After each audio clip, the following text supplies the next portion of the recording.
to radiate this space. That inner strength. Hold your head up high. Because you are worthy. Yo, wait a sec. Do we have to stay oppressed to appease their tired ass fears? Why are they so afraid that we do the same type of hypocrisy and hate? This death that's rotting inside of us has got to stop. And this control that they continue to seek only weakens and rots the joy we wish to speak. Even if the world may seem like it's all doom and gloom, I know that we are only ostracized because we are a light in a weary place. Whether you're dark, brown, light, yellow, white, we're all beautiful. Let's not go by anybody else's standards. Let's create our own. Ladies, instead of finding ways of tearing someone down, let's use that same energy to build each other up. That hate that we exert is only a minuscule the poison residing within. I am done saying that I'm crazy or stupid, because I'm not dumb or crazy or stupid. I am just me, and maybe that's okay. You are all truly magical beings, glowing, creating, loving everything and everyone limitlessly. Because I know the contents of my heart, even if I may be judged solely on the color of my face. I am liberation. I will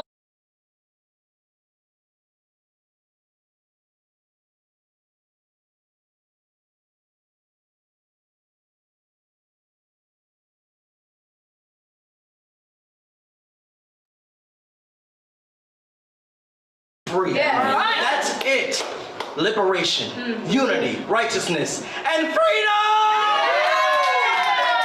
What I live and fight for every day, so that I can stand here and be proud of who I am, where I come from, and where I'm going. Forward ever, backward never.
Good morning, everybody. Is everybody here? Can you hear me?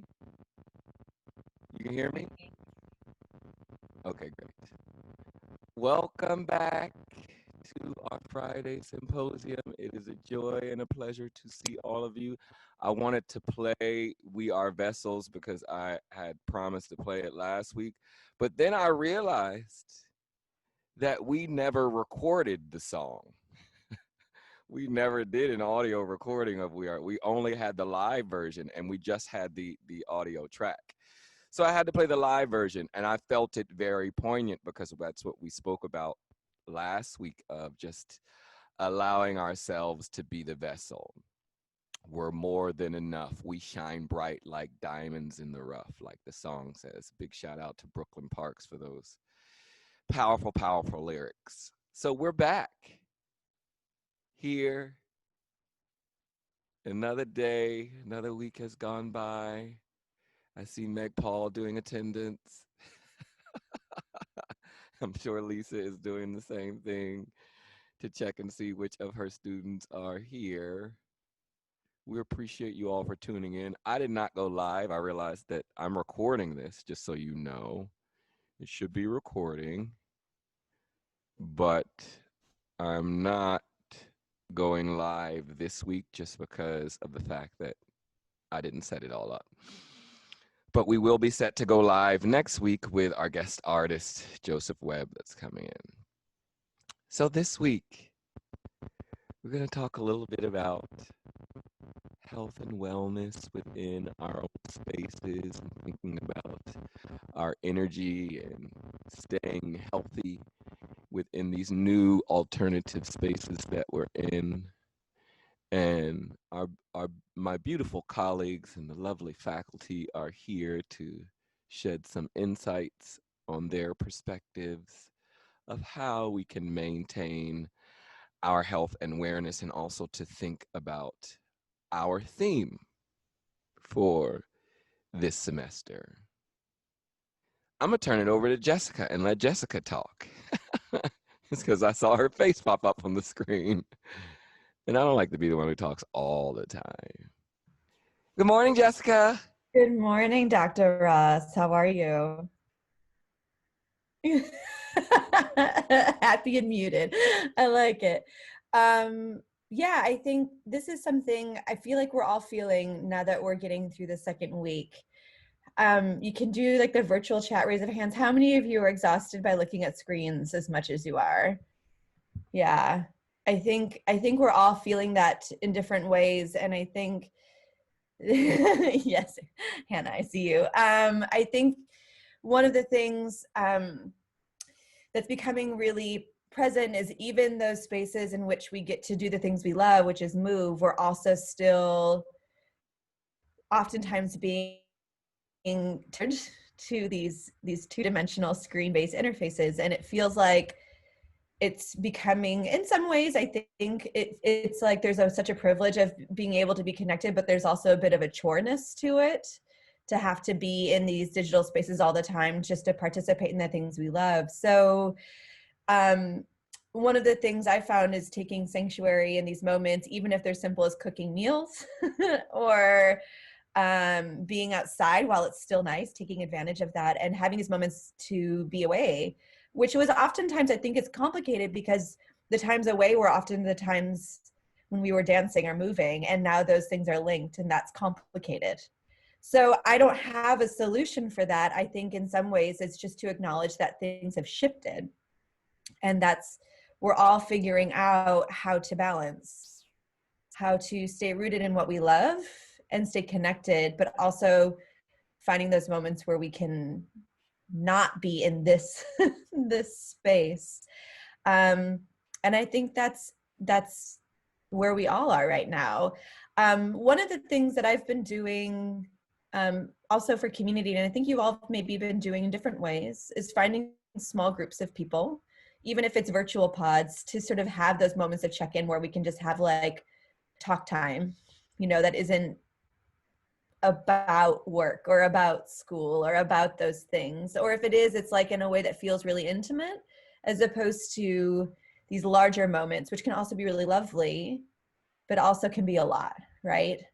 I don't know, those are just some things that I've been feeling lately, and really thankful for those communities of support and those smaller networks of people that help me feel grounded, even though we feel like we're floating in this virtual universe. So those are just a couple of things I'm thinking about right now.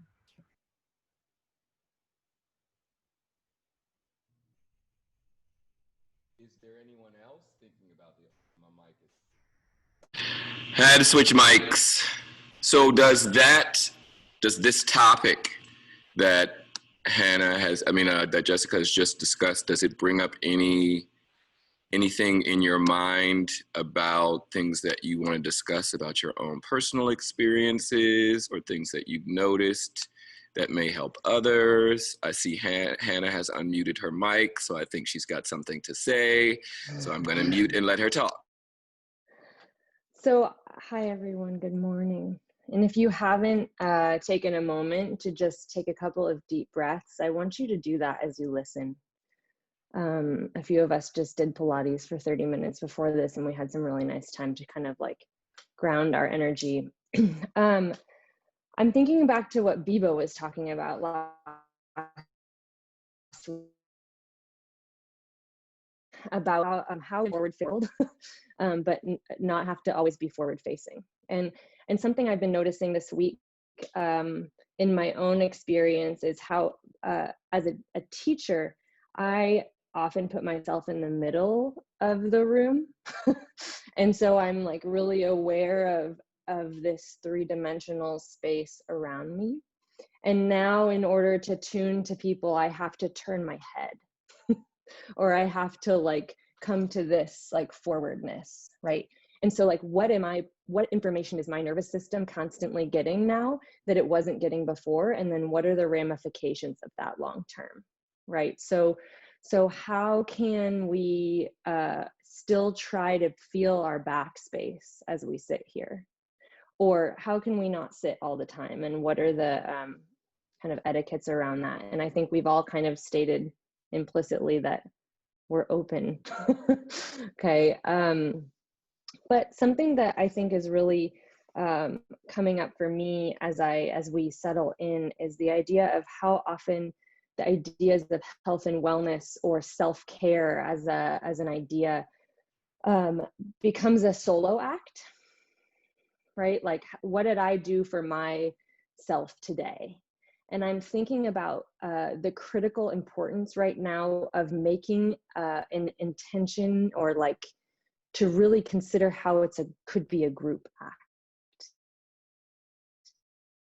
and how making a group act is in turn making it a solo act, and vice versa. So what are we doing for each other? We're all human beings. We're all going through this huge change. The little interactions for me have been so important. Okay. And how can we take care of one another? And I just want to say that the faculty, and I'll speak on, I guess, on my own experience, like I want to know what you need. I don't always know what kind of support that you all need from us. I have some ideas based on my own experience and based on little interactions, but we want to make sure that you have the tools you need to take care of yourself. Okay. And, there are things that are our responsibility and there are things that aren't our responsibility, but we are all holistic beings, and we want to make sure that the parts of this that are our responsibility, we're following through in ways that are supportive to you. The other way I kind of think about this, just kind of as a last thought, is I've been thinking a lot about actual safety, dancing in alternative spaces. And I've been talking to people about floors, and I've been talking to people about, there's my couch, there's my picture on the wall, and all these kind of environmental things that have changed, and often can seem not like, oh, it'll be fine, that thing's not going to fall off while I'm dancing, fall off the wall, until it does, right? And so I'm thinking a lot about, like, if you're not dancing on a dance floor, what are you doing in your daily life to to make that okay? How are you warming up? What kind of care are you doing for yourself at the end of the day? This might have to do with screens too. Are you getting off of Zoom and then going onto your phone? Like how is this change of pace really echoing into all facets of yourself? And I think it has to do with time. Our boundaries used to be like, I dance in this room, I go to this place to do this. Like for me, they used to feel really space oriented. And now that that's not the case, it's really time oriented for me. So those are just some things that are coming up. And we want to hear your questions and the things that you're curious about as we're moving together through this. Thank you for listening. Thank you for sharing, Hannah Anderson. So we want to open it up to you all now and see if you have any questions, suggestions, or things that you really just want us as faculty to know about you, your thought process, the things that you engage with, the things that you feel like we can help you with, or things that you feel like you need provided for you to really have a good experience with your education and your time here.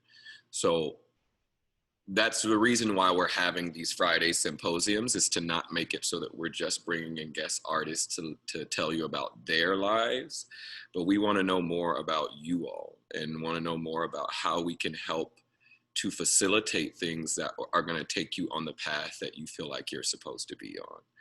Our job here is to really just support you all. So in order for us to do that, we just kind of need to know a little bit more. And remember, we only know what you show. So anybody who wants to share, please.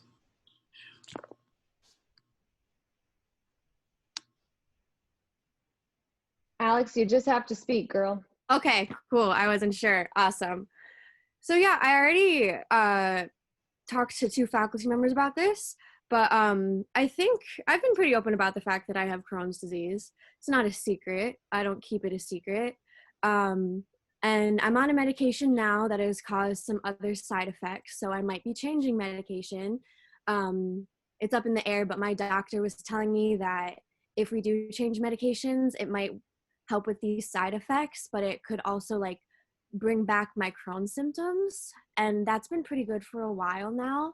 Like I would say I haven't really had like Crohn's problems in like over a year, honestly. So thinking about that is a little daunting.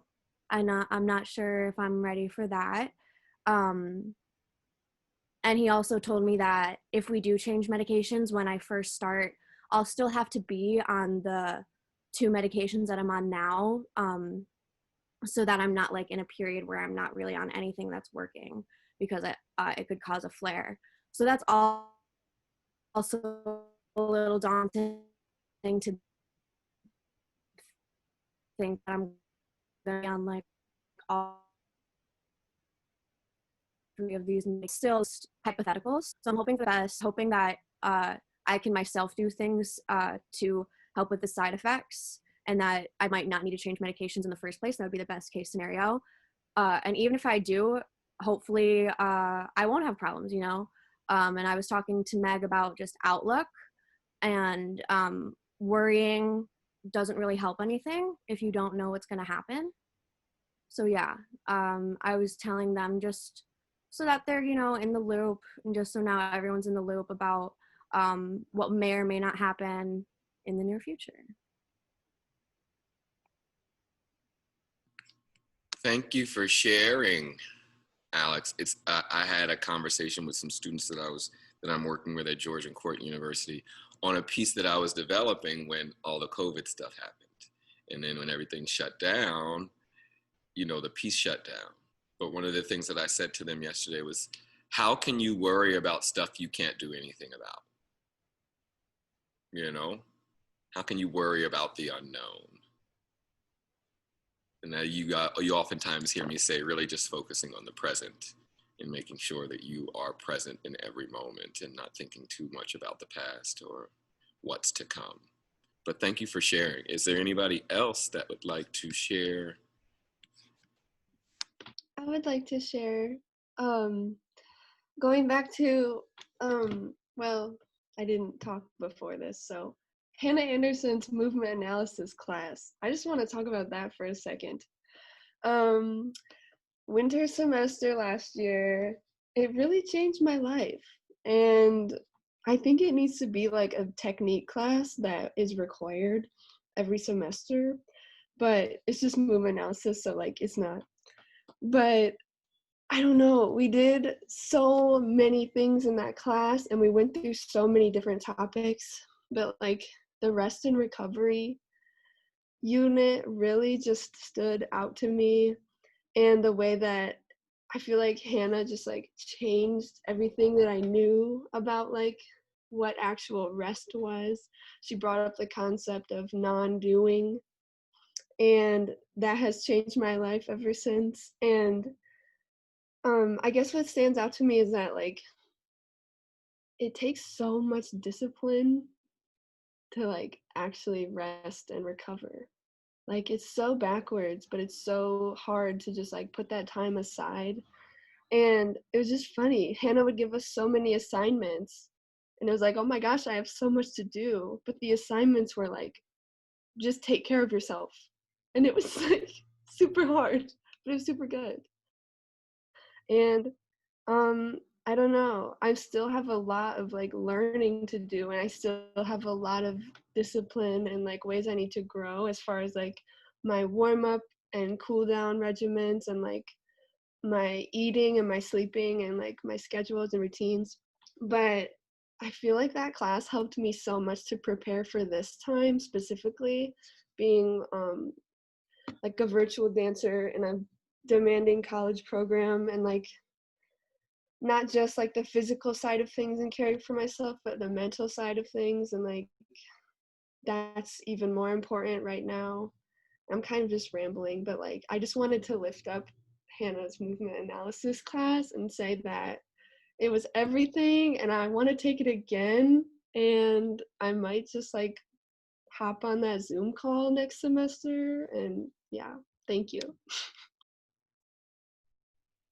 Thank you for sharing. Thank you, Olivia. I'm humbled, but I wanted to share one thing. I opened my email this morning, and the New York Times article that I get every day, or the like summation, it said rest, and I was like, huh? And it said, why are the NBA players so good right now? Everybody is loving watching the NBA, and they're performing better than they've ever performed. And guess what? There's people that are theorizing or hypothesizing that it's because they've had so much rest. That's all. Well, for those of us who's been watching the NBA, I would beg to differ that they're performing the best they've ever performed. But I do understand the theory, and I have spoken about the idea. I don't know which class it was, but with dancing, I think Brooklyn had made a comment about not dancing for a while and then coming back and noticing different things about her body.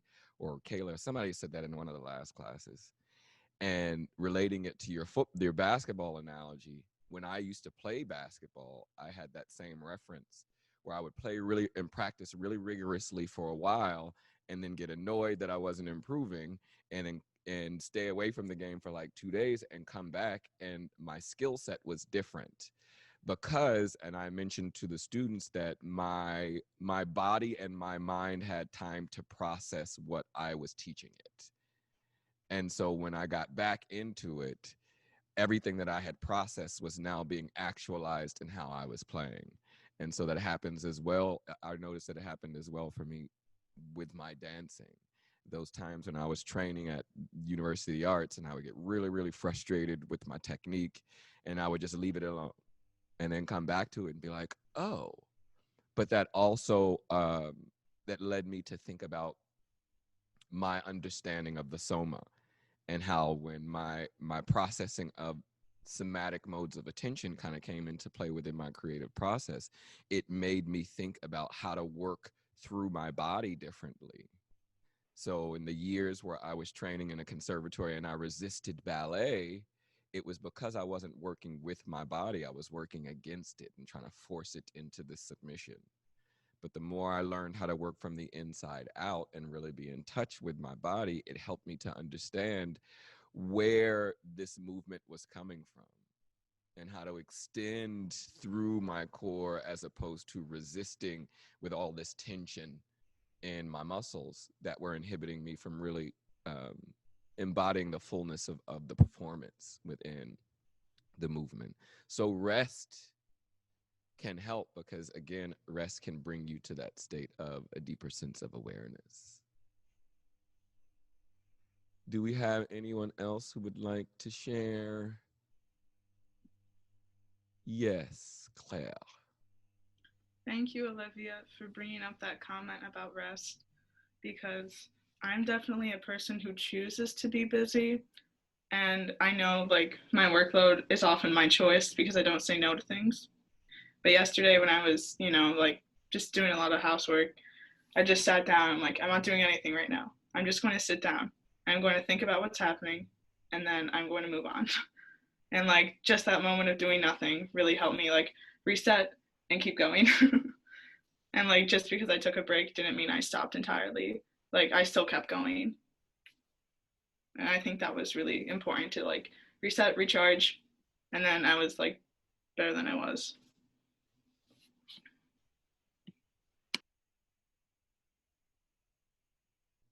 Anybody else had similar experiences or not? Something that they'd like to comment on? I'd like to share. Please. So, thank you, Olivia and Claire, for bringing up rest. I know I've had like a big revelation since like we just started. I know I posted it on Facebook because it just really made me happy. Rest does help you improve in certain ways, and like certain things that you've actually been working on. Like last semester, I was working a lot on my frappes on my left side because they were horrendous. I couldn't even do a double. But as I was doing them in Meg's class, I think Tuesday, I usually video record myself just to see how much I need to improve and like what do I need to work on. And I noticed like I was hitting all the beats and I was like, wait, but this isn't the right side. This is the left side. How is this happening? It just made me really happy to see like that improvement showing. And I'm like, where was this last semester? So rest does really actually help you a lot. And I think it's something that I need to learn because I'm a really busy person. I say yes to a lot of things because I like to keep myself busy because my mind is always going like this. And if I stop, it's like, I don't know what's going on. And it just like creates confusion. But it's something that I have to learn, that I just have to sit down and do nothing for like 20 minutes and then everything will be okay. Yeah, so it's just something that like I'm still working on, but it's nice to know that with rest, you can improve in so much ways. And I've seen it in my ballet technique, which is good because that's what I'm working on. Thank you, Anna. May Do you have I anyone? say something? Yes, please. I, as someone who has not gotten a lot of rest in the last 2 to 3 weeks of my life, I'm so happy for you guys that you can do that. I guess from the flip side of like, I'm having trouble resting, and I think it's, one, my sleep is terrible. I cannot sleep because I live in the space I work, and I am anyone that knows me knows I'm like a big proponent. I don't work in my bedroom.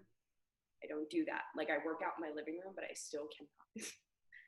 I sleep for like 4 to 5 hours a night, so that's fun. I think my biggest struggle with all this, and I was talking to my roommate about this last night because I had like the full breakdown, so you're seeing like a more composed version of it, is that everything that I need to do in my life. Not necessarily the things I want to do, but everything that I need to complete my life lives in my MacBook, which I'm ready to chug off the side of my apartment anyways. Once I close my laptop, even if it's to rest or to not do, all I'm thinking about is what I need to do when I open it up again, whether it's the next morning or 2 hours, like right after dinner. I eat dinner back there and I think about like, okay, what are the tasks I need to complete so I can go to bed at maybe a decent time. So that way when I wake up again involuntarily at 5:30 in the morning, oh, well, I'll just go back to work.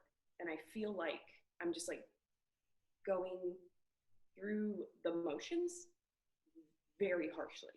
Like, I feel like there's enough time in the day. For once, I feel like I have enough time in the day to get something done, which is insanity. But it feels like maybe it's a lack of self-discipline. Now that I'm like saying it out loud, I'm like, maybe it's a lack of me not being like, do this now, do this now, do this now. But I just, maybe no one else feels this way, but I just feel like from the opposite side of someone who's having so much trouble trying to rest. And like Hannah said, my life lived in spaces, which I loved. I like going places, I like going, and I'm like, what's my rest? I like to go take a walk. I never stop working, so when do I go do that? You know what I mean? So. Taylor, I am just so happy to hear you share this honesty, and I'm just thinking about your stress action plan and how beautiful of a plan you concocted for yourself last semester. And I just wonder, like there was an overarching idea of instead, and maybe this is something that we can all start to consider in this new landscape. What if we think about, instead of how much can I get done, what can I do well right now, and then to set a boundary and say, that's it. Tomorrow is, and I think my biggest teacher in all of this, outside of myself, has actually been my husband, because he is someone who has a job that he works from 10 a.m. to 5, and it's over. And it's always been from home for the last several years. And it's over for him. He shuts the door, he doesn't care. Maybe there's some stuff on his phone now and then, but like that's always been how he has operated in his work life, which could not be more different from the work life that I started for myself after college. So I've really had to witness that. And like, you know, there's days when I'm like, that's not fair. And then I'm like, no, I'm making choices. So I think maybe reframing, how can we reframe the idea of, there's a possibility that I might do all these things, to here are the few things I'm going to choose to do right now. And in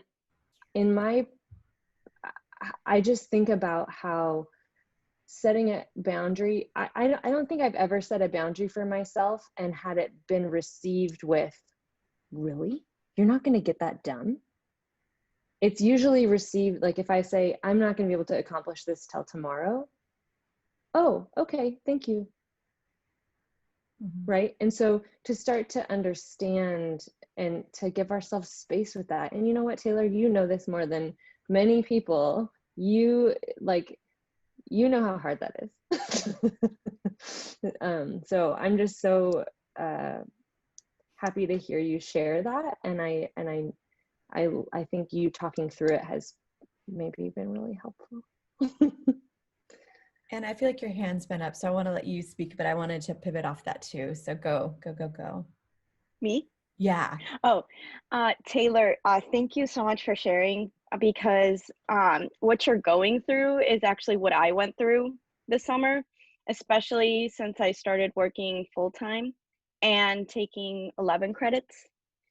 So it was a battle between getting work done and getting enough sleep, because sometimes I would close Target and then I would open it the next day.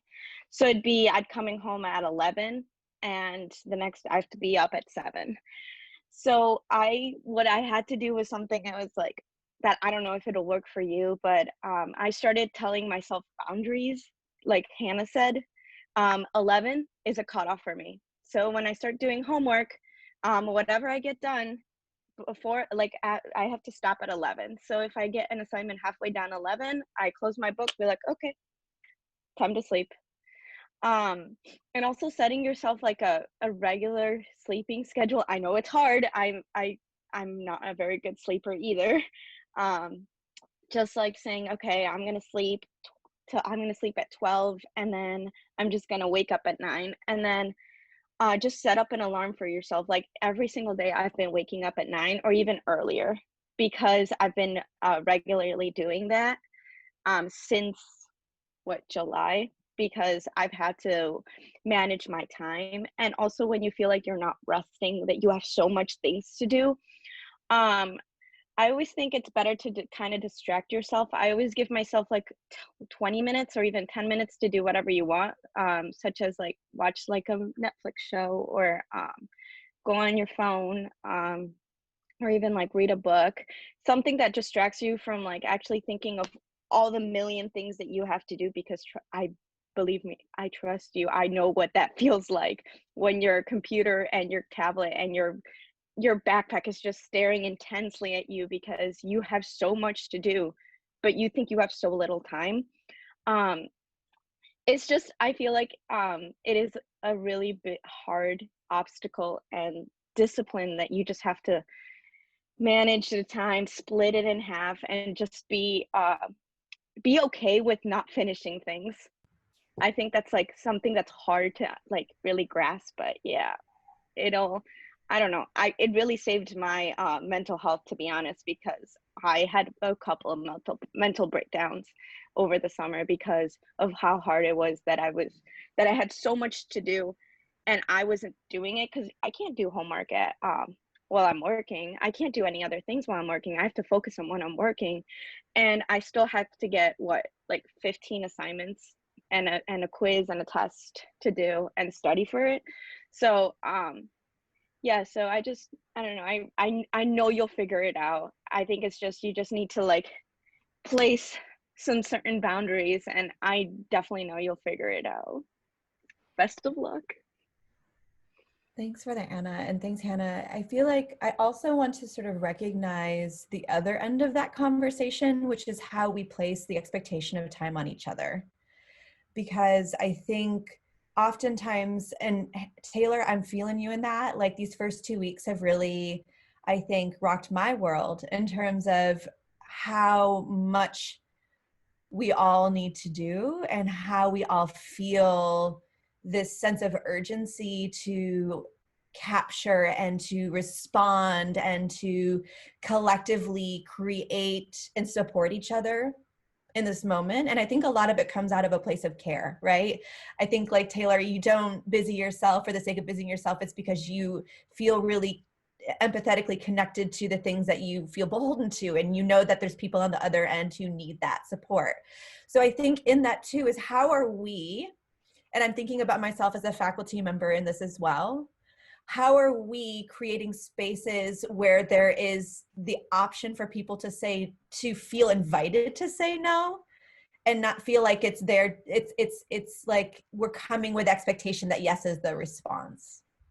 And I think how are we creating spaces where the dialogue of capacity, we've talked about this a little bit in VDC, like the dialogue of capacity is constant and allowed to fluctuate, so that as we all navigate what we think we can do, like we're all learning these boundaries. Like Anna said, you found it over the summer. I think for some of us that's happening right now as we sort of massively increase the amount of time that we're putting in these spaces.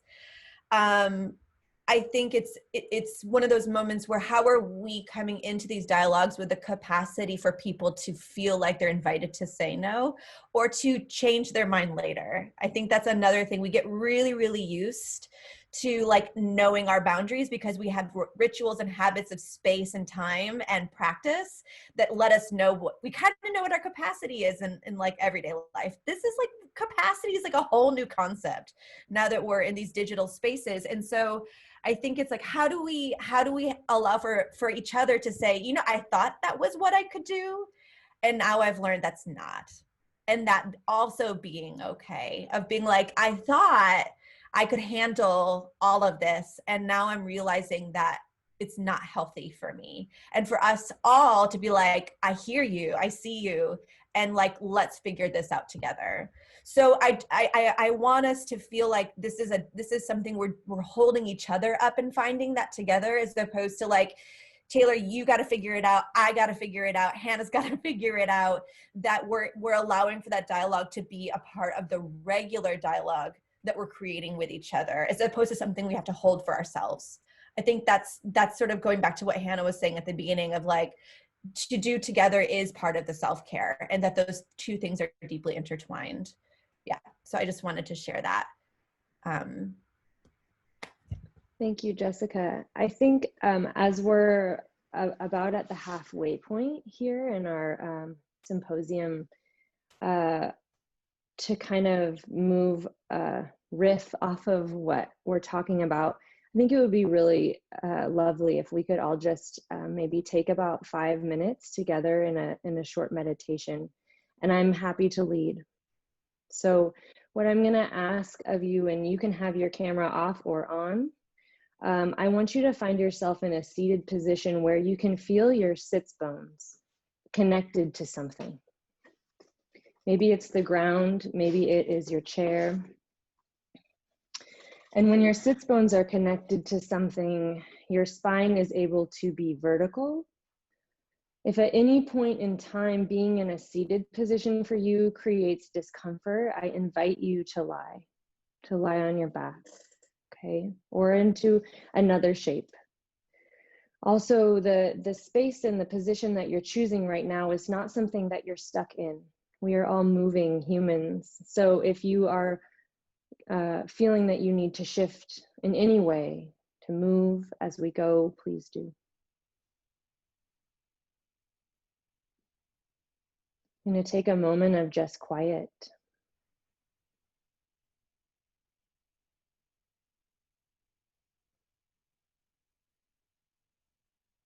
Bringing your breath into your attention, not as something that you need to change, but as something that is coding you in care, is supporting you always.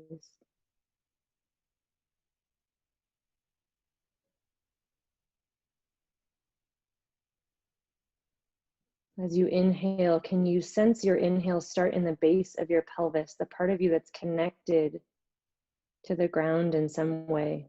And as you inhale, like the idea of a thermometer, like the idea of the red line as the temperature outside goes up, can you use that warmth of your inhale to reach all the way up in between your ears, up the column of the center of your spine?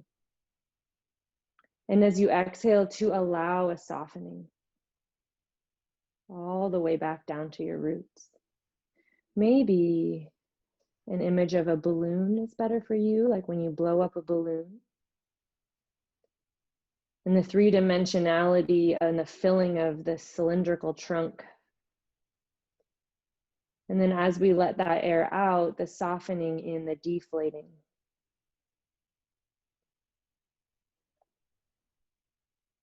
Can you allow the muscles behind your eyes to completely soften? The cheekbones, the temples, forehead, brow.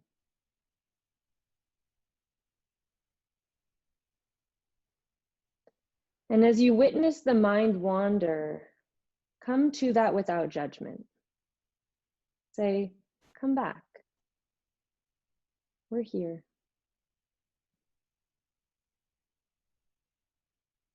The next time you are ready for an inhale, as you inhale, I want you in your heart and in your mind to say 1.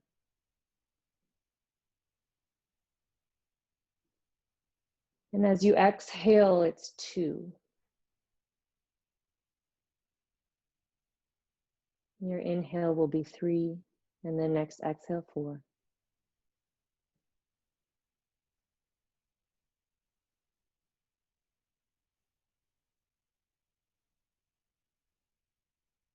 We're going to go up to 8 because dance, music.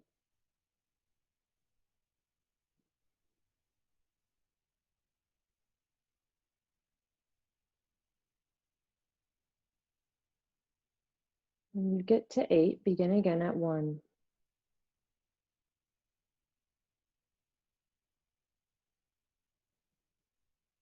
If you get lost, begin again at 1.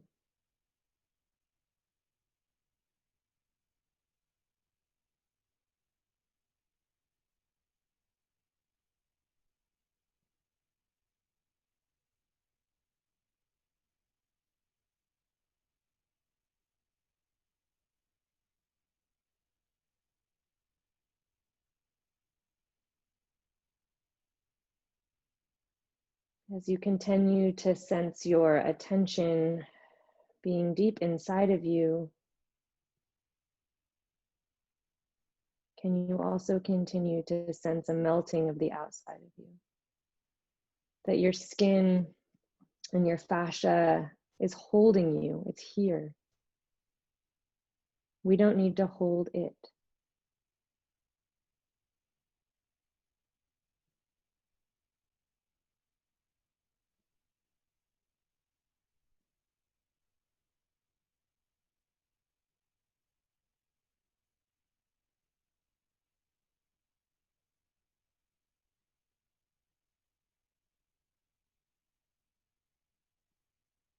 When you reach 8 the next time, just let the counting idea go.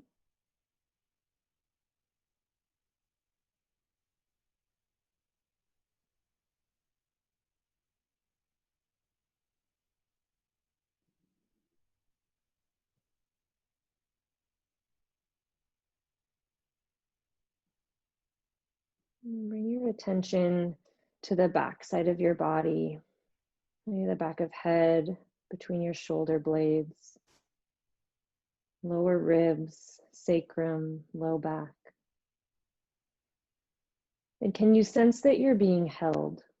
Like maybe you can lean into that back space a little bit, let yourself soften. And feel the warmth behind you holding you there.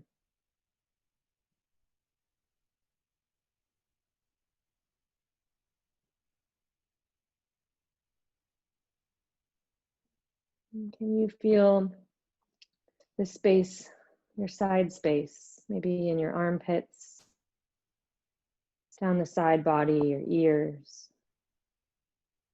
Can you sense the idea of getting wider? Can you get wider? Can you spread? Let your energy radiate out sideways.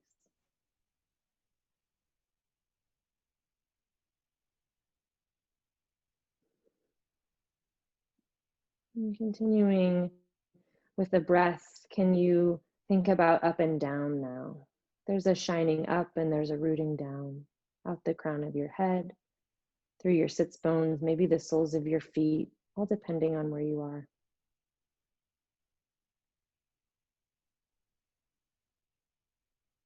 And then bring your attention to all the spaces that aren't back or side or up or down, the corners, the little crevices, maybe the front if you want to go there.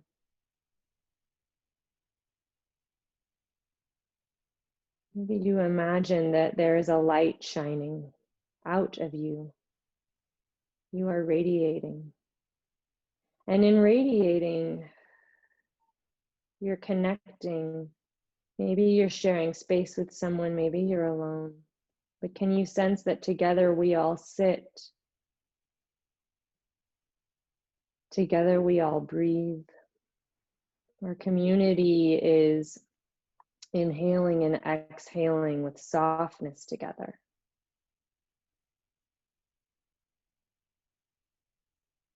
With healing, with support.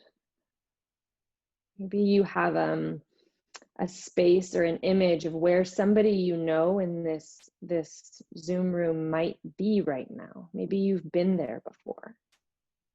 If you haven't, maybe you have seen on a Zoom camera where that person is. Can you just imagine being with that person in that space?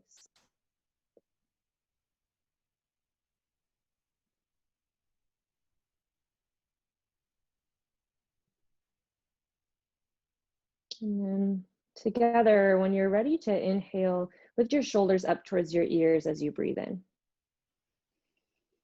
And as you exhale, allow them to set right back down on the top of your ribs. And then inhale them up. And exhale them down, softening. Maybe you want this movement to expand a little bit more in your own experience, like maybe your arms want to get involved or your spine. Maybe there's more than an up and down action. It's an awakening of body.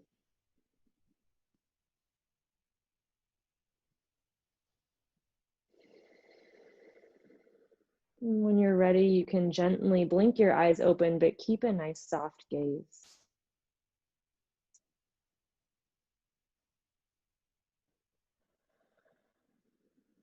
And take a moment for whatever kind of movement, awakening movement you need.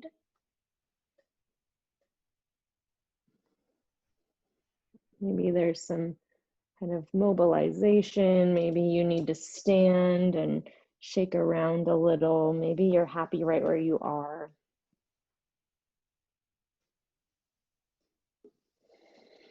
And sometime in the next minute, we'll all kind of come back together in this virtual space. So take your time, no need to lurch.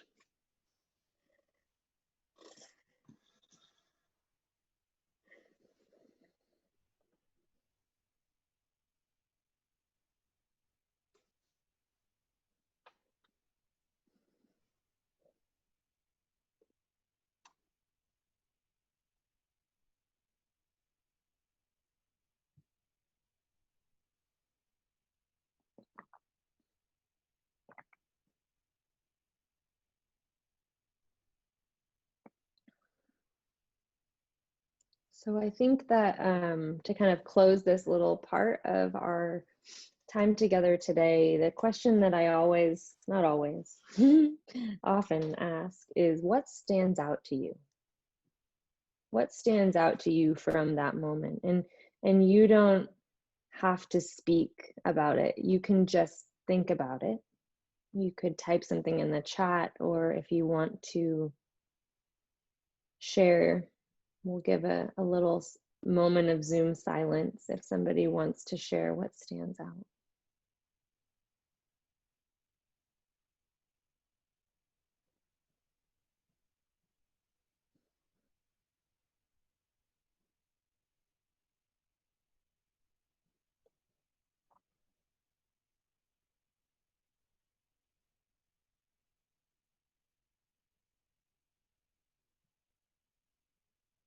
Okay. Thank you all for participating in the way that served you today. I think we can kind of blink back. You know, I think that your questions and your thoughts and your sharing is the fruit of this. So if anybody, you know, now that we've taken some space, has another question or another thought, please feel free to unmute yourself and speak.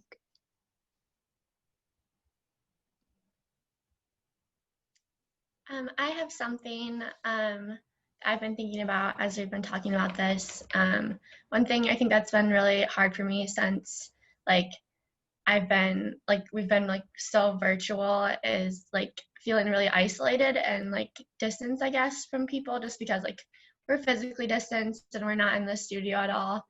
And I think that's just a really challenging part of what we're doing, because I think normally dance is the place you go to be in the same space with people and connect. And I think not having that takes a lot of like the joy out of it for me personally. So I don't know if anyone else is like experiencing that, but that's been like super challenging.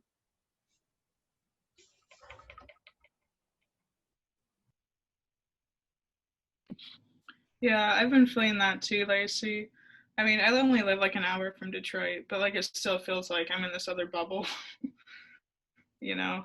And I saw that Olivia and Benji and Joy were taking class together yesterday, and it just looked so fun, and I miss that.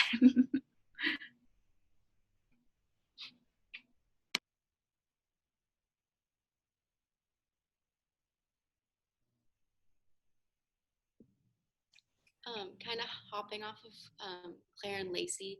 I don't know why it's so dark here, but it was kind of interesting because I got to be in Detroit last week, and it was very just like fun, and it didn't seem like it was school, even though it was the first week of school.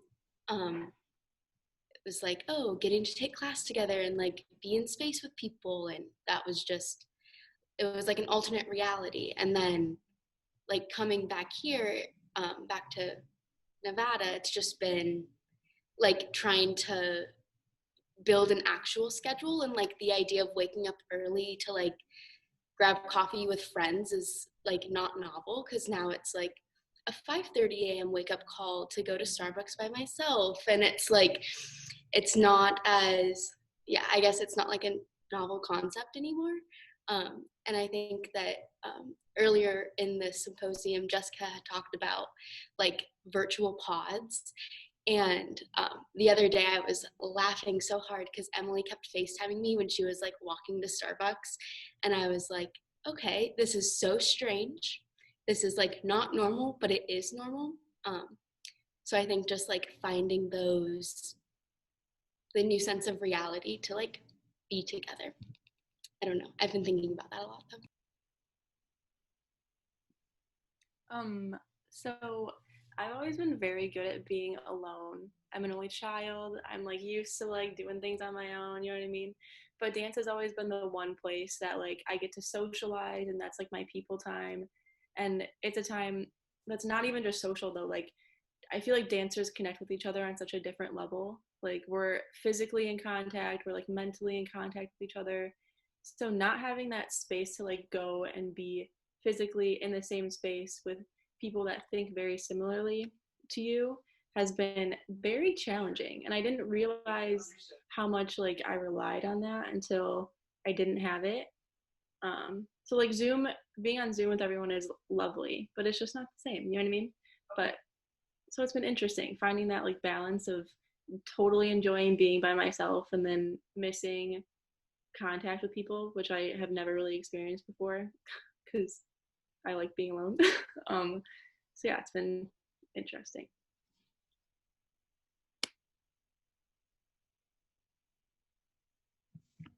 Hi. Sorry, my camera's not on. I feel that kind of oppositely.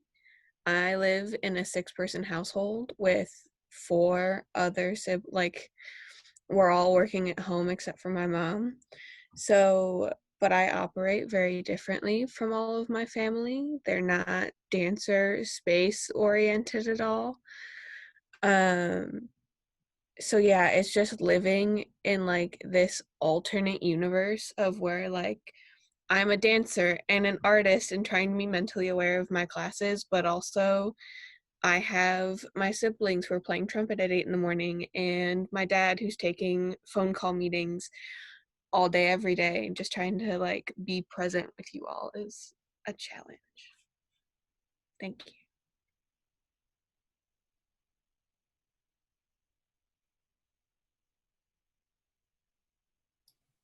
Hi, all.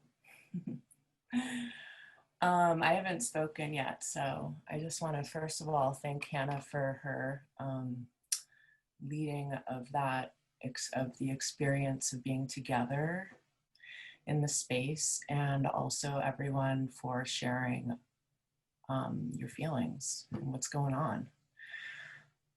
It's really hard. It's hard. It's challenging.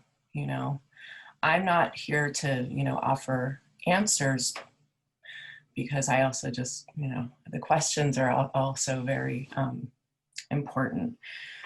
But I did come across this morning, this really beautiful quote from Gayatri Spivak, who's an amazing philosopher.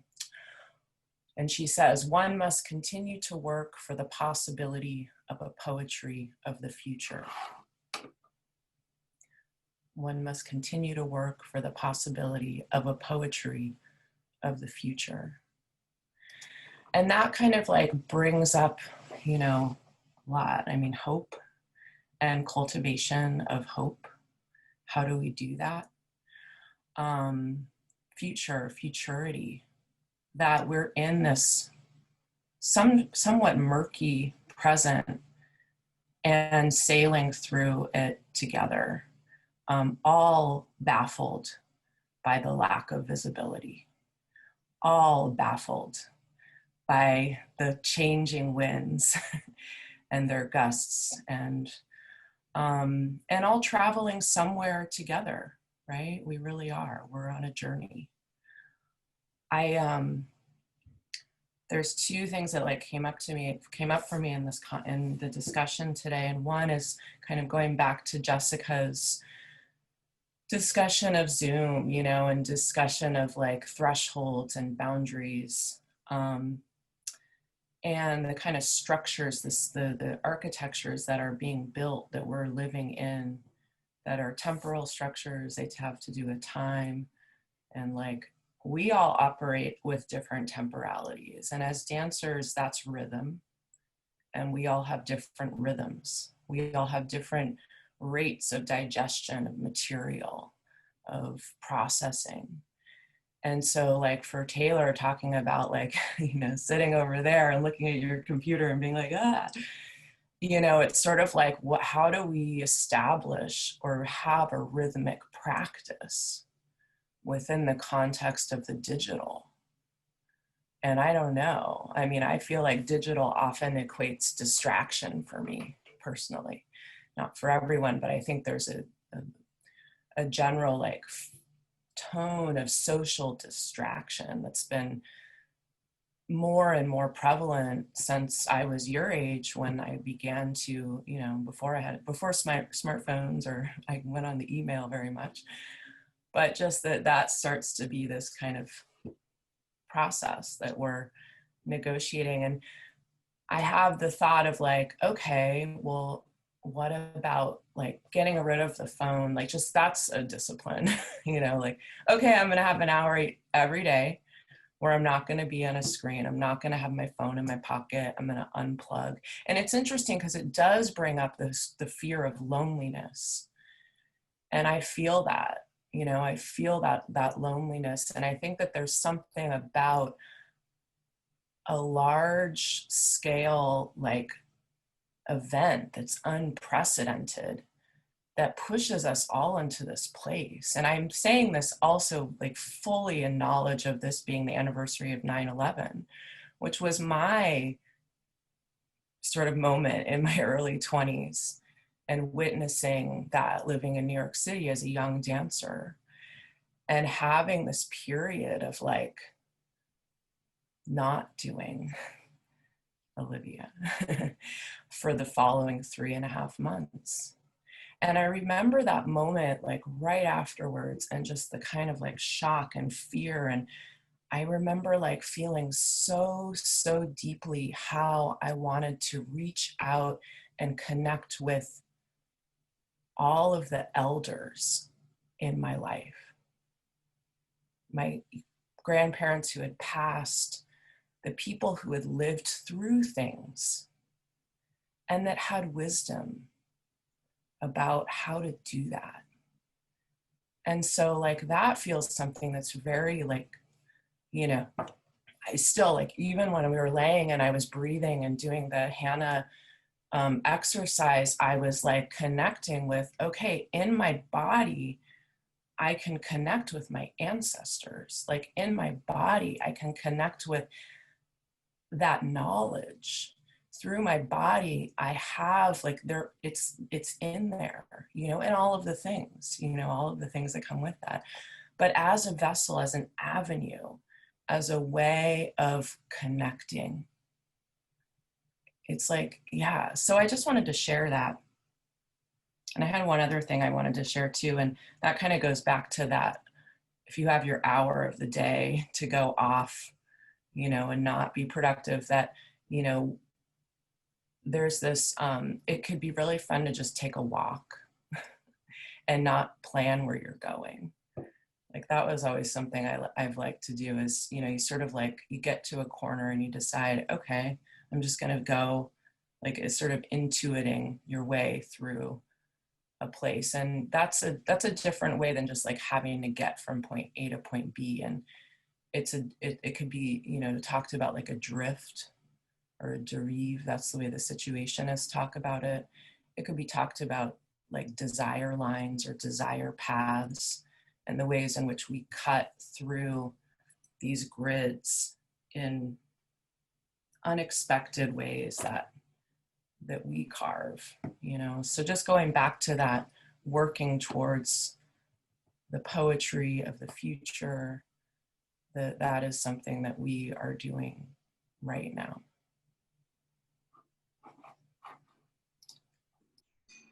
Thank you, Biba.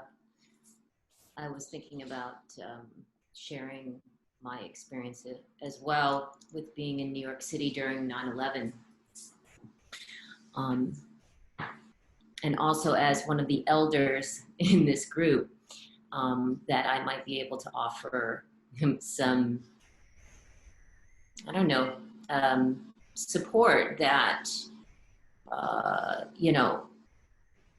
when we enter and we're confronted with trauma on this global scale, and how our community, but really moving within ourselves is really, it's a call to action. And in some ways, when we're talking about rest as a call to action as well, self-care as a call to action, because we have to really be able to be super clear within ourselves to be of service to others. Part of that experience with 9/11, just to share a little bit with you all, we had dropped our son off at the preschool, our other son off at kindergarten. We heard about the second plane hitting the other building. We knew that this wasn't an accident. And immediately all the bridges and tunnels and trains and all transportation stopped. We were absolutely trapped in Manhattan. All cell phone service went off as well. So we couldn't even call anybody. So when I think about like today with the technology that we have and the technology that we had then, which was not anywhere near what we have today, but we actually did not have access to that. And that feeling of just pure panic. And we were living on our boat right on 79th Street, which is where the promenade is. So when you're down where the World Trade Center was, and that's Battery Park, and all of that, you can walk all the way along the side, all the way up, uptown. And we, several of our friends walked and came to the boat and stayed on the boat with us, and the TVs were working. We were able to watch the news, and it was just absolutely devastating. But in that moment, it's about like, what can we do? What can we do? What actions can we take that will help us move forward in any way? And many of the survivors, covered in dust, walking up the promenade and coming to us, the boat basin is a gated area, and we just started bringing people in and bringing them onto the boat and literally boating them across the Hudson River over to New Jersey so they could get home to their families, because everything was shut down. And just that, the next days, and as Biba was saying, the next months of absolute pure uncertainty and fear and despair, and not really knowing how we were ever going to recover. And, New York, it came back. It came back stronger than ever. The nation was forever changed. The world was forever changed. We were forever changed. But what came out of that was really from our decision of how we were going to take action. And I was working with Twyla Tharp at the time. We had just finished our workshop, which became the Broadway show Moving Out. We had just finished basically choreographing. With a workshop in Broadway, you get a certain amount of money, you get to sort of like put the bare bones together, and then you present it for the money peeps that might want to invest in it. So we had just finished creating it, and 9/11 happened. And I remember the day after, Twyla got a hold of all of us and she said, let's go, let's get into the studio. We have to just. And in this case, it's different for us because we can't be in the studio together. We can't gather. And we do have this technology. So in the midst of, I just want to offer, in the midst of when we start to feel the fatigue, that self-care being so crucial, so important, and all of the wonderful ways in which that Hannah and Jessica and Dr. Ross and Biba and all of you have shared ways, but it's very personal and it's going to change every day. So when we can create some sort of structure for ourselves in the morning where we sit, we get that clear intention, we're by ourselves, we don't pick up our phones for an hour, we don't get on our computers for an hour, we create that space for ourselves, that we set ourselves up for the day, right? We set that intention. And then when we are on like this screen, even before you get on, set that intention of like how we want to use this time, this space, and this technology together. And then how do we create those moments of joy so that we can go out and take that walk and just let ourselves wander. Or we are going to set a time in our schedule. We're going to take a personal mental health day as one of our absences in our classes. Schedule it in. Yeah, and go do something different. Like, we've got to continuously create that joy for ourselves. And then again, that call to action of like, when we're feeling that sense of turning inward in those ways that maybe aren't as best for ourselves, how can we be of service to someone else? You know, it brings so much joy to just reach out, like Emily was reaching out to Kayla, and let's just get on and like walk with each other too. Every little bit counts. It all counts. And let yourself be creative with that too. And just know, as your elder, and as Biba said too, Dr. Bell, you know, we did not know how we were going to get through this. We didn't know what the other side looked like, but we were part of creating that. So that is just as important as anything that we know. Of course, we must honor ourselves more with what we're feeling. But again, too, the strength that's coming through this time, your resilience, your sense of mission, your soul mission, your purpose, right? Let that continuously build. Take that time every day to tap into that. So that is what is springing up throughout your day. Yes, we're going to get fatigued and have those moments. And then you take your little break, you come right back, right? And and we're getting through this. We're already doing it. We're in it. We are manifesting all the time. It's not later, it's now. It's only now.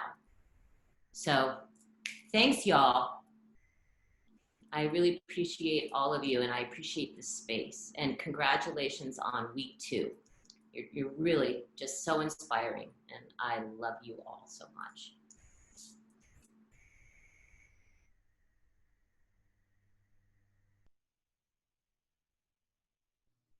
Thank you, Meg Paul. That really kind of brought everything into a cohesive, like, themed way of thinking about our approach and our woes, so to speak. There is a quote in a Bob song where he says, "Every man thinks that his burden is the heaviest, but who feels it knows it." And in these moments where we are so centered on what we quote unquote don't have, or what it is that we feel like we're supposed to have right now, or what it is that we think that we need in order to keep moving forward, we always have to remember that the life that we lead comes with extreme privilege. And as a person who grew up on welfare, grew up with government assistance, and with that understanding of like, oh, everything's not going to be handed to you and you kind of have to work for things. And then living in two other continents, in Ireland and in Ethiopia, being exposed to the multiplicity of ways in which people live in the world, and then moving back to America. And for lack of a better way of putting it, hearing people complain about technology oftentimes is like, but wait, there are so many more pressing issues within humanity than our ability to get online. You know what I mean? Like, and when we're in this space now where we've been limited with our ability to engage with each other in the same space, we still have a space. And we still have what it is that we have with the ability to communicate with each other the way that we do. We always have to think about the people who have less than our opportunities. We oftentimes, especially growing up here, and I'm including myself in this, we take our lives so much for granted. And as soon as something that is not the way that we want it to be, kind of is created or put in front of us as a quote unquote stumbling block, oftentimes we just shut down. I can't do anything now. But like Meg was saying, your purpose is bigger than this moment of us not being able to be in the space together. This is an opportunity to actualize a deeper sense of what you are doing here in this planet. This thing that you've relied on, being in the studio, being around all of these people, them motivating you to be creative. Where else can you find inspiration? Where else do we find our ability to persevere, to be resilient, to keep pushing forward? There will always be conflict. There will always be challenges. You determine how big these challenges and conflicts are going to be. Ultimately, like, you know, we're all alone together. But it's really about your perspective of how you are embodying this experience and looking at it as if it's going to be the thing that prevents me from being successful as an artist, and this is the thing that you're going to hold on to for the rest of your life that holds you back from achieving all the stuff that you're supposed to achieve. No, we just have to deal with this situation. This too shall pass. This is the new normal. We are busy attempting to hold on to something that has already gone by. Like Meg and Biba were talking about, the New York after 9/11 was a different New York. It wasn't trying to get back to the old, they had to re-evolve. We all have to continue to progress. But attempting to relive something that we will never get back is not going to help us with progress. Being aware and taking into account of where we are and how we can still be creative in our space, how we can still find something from within us. You've oftentimes heard me say, we try to search from without to find out about what we're supposed to be doing. But ultimately, everything we need is already inside of us. That light already shines. This is an opportunity to kind of dig deeper into that light, because we don't have the distraction, which is what sometimes being in a space with other people can be. We don't have that distraction. All we have is ourselves to focus on. I think the COVID time period where people were isolated allowed people to recognize certain things about themselves, which is why Black Lives Matter took the stronghold that it did. There was all this introspection that was already happening.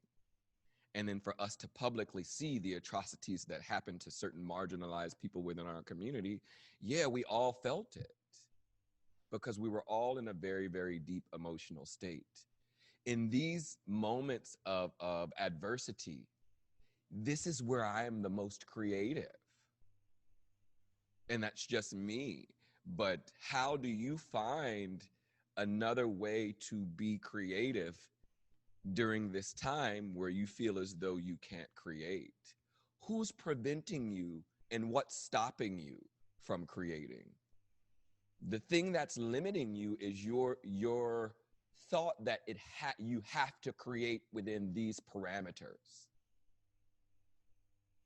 By creating that box for yourself, you've closed yourself off to other experiences that may inspire a new creative path.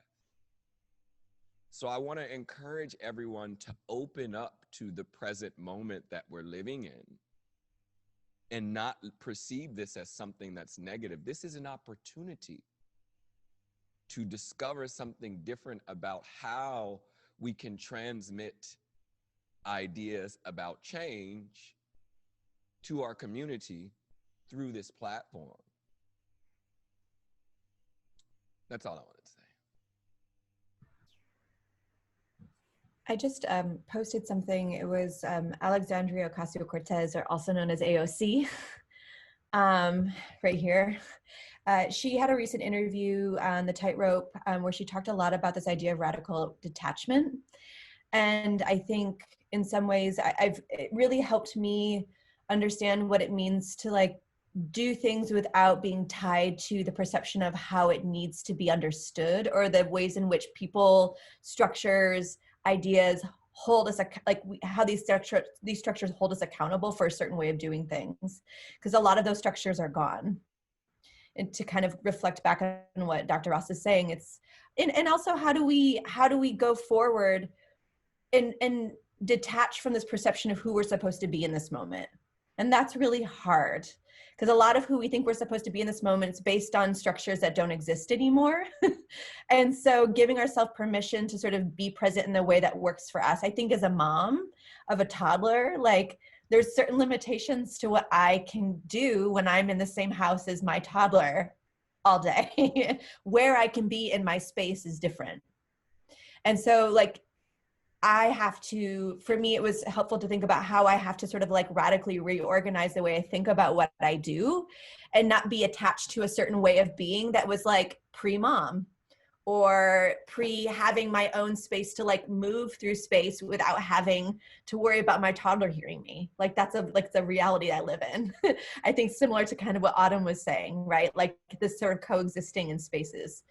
I also wanted to just give us a reminder that as somebody who's a techno-human, technology is meant to take up our time. Like technologies are part of a capitalist society that tells us they want our time. And one of the ways they do that is through notifications. So one of the things I will say as a person who works with technology a lot, you'd be surprised as to how little I actually use it. Well, Hannah knows, like me and my phone are not besties. Like I'm not on my phone that often. And like, I've gotten better now that we're all digital, but you're lucky if you get a text back from me within an hour. Like that's just real. Part of the reason is because I turn off almost all of my audio notifications as a way to give myself space. And I think those are the little things, getting familiar with how technology prods you and how that prodding can feel sometimes like really annoying, and maybe finding, just call me. Yeah, that's true. Thank you, Hannah. Don't text me, just call me. But I think like finding ways to sort of shut off the prodding that these things can do that constantly distract us, especially now that we have more and more applications and platforms that we're responsible to being on. The default is typically that those notifications are on.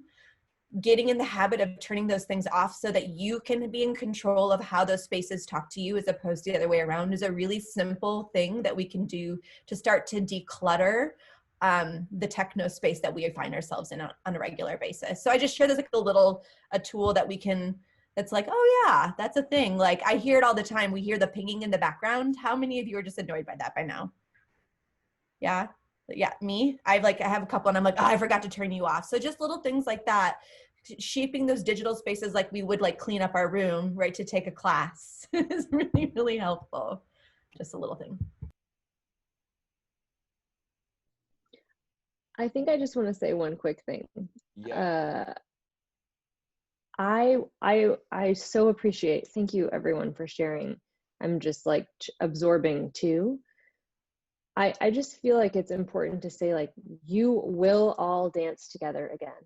You will all perform again on a stage or on whatever you want to perform on. You will, it will happen. And so in these moments of acknowledging the new normal or the new things are different and they're not gonna, all these like, yes, but you will. Okay, so just know that. And it will, when that time is there for you, it will be so amazing. Like we will walk into the studio together and I don't even know what's going to happen, but we'll remember this moment of saying, I don't even know what's going to happen. Okay, so just don't forget that as we move forward together.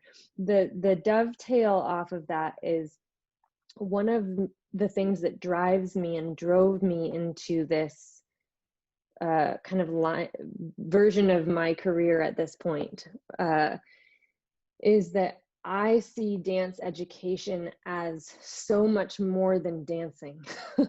Dance education is this like multifaceted, interdisciplinary lens through which we get to see so many ways of critical thinking in the world, and we get to like marry things together that other humans don't have the opportunity to see the way we get to see them. Okay. And I know I'm very biased when I talk about this, but I think maybe this moment is those of us that may not have, we have maybe heard that, or like maybe not fully understood what that might mean. This is our moment collectively to understand what that means.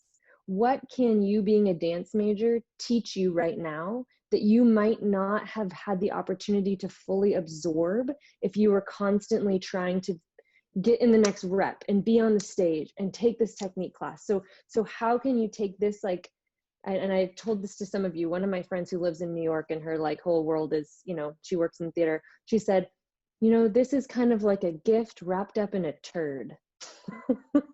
like what can we see about your choice in college, and how can all of these, your path of study, like let's look holistically at it and take the time to consider that. So that's what I got. Much love. Thank you, Jessica. If there are no closing remarks, Hannah, sorry. I always say, you know, I go between the two of y'all back and forth. Y'all, I know y'all two different people. You know we're neighbors. Yeah, I do. And you're not me either. So if there are no other closing remarks from anyone, does anybody have anything that they want to say before we... I have something I would like to say. Go ahead. Okay, thank you, Hannah, for saying that. I think that's the first time I've heard someone be like, you're gonna be back, it's okay. And I literally was like, tears immediately, but it's fine. But it's so nice to hear that like there's still that hope of like getting back to being with everyone and it's gonna be okay.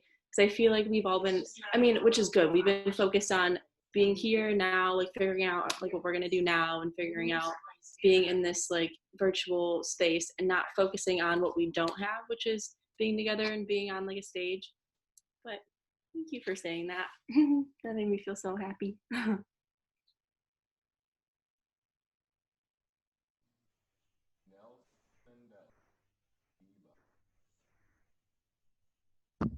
Madiba once said, thank you, Hannah, where there's a smile, there's hope.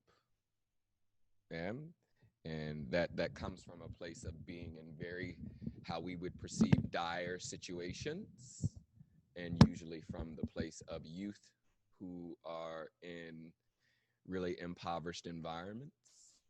Oftentimes they still smile because they still have hope that things will change and things will get better. So I want to encourage everyone to smile. Yes, bring some joy. So as we close out, I also want to take the moment to make sure that we are checking in with ourselves and always in connection collectively to our mind, our body, our spirit, and the earth. All come from the earth, let us give a piece of that to everyone around us. And so I just want to say personally, I love all y'all. And I believe in each and every one of you and your purpose. And I think I can speak for all the faculty. We just want to be a part of your discovery. We want to be a part of you finding that light within yourself on your journey. I think Jessica wants to say something. No. So let's leave this meeting with love in our hearts, our mind, and in our body, and go forward and spread that positivity to all the spaces that we inhabit today and every day. Yes? Remember movement.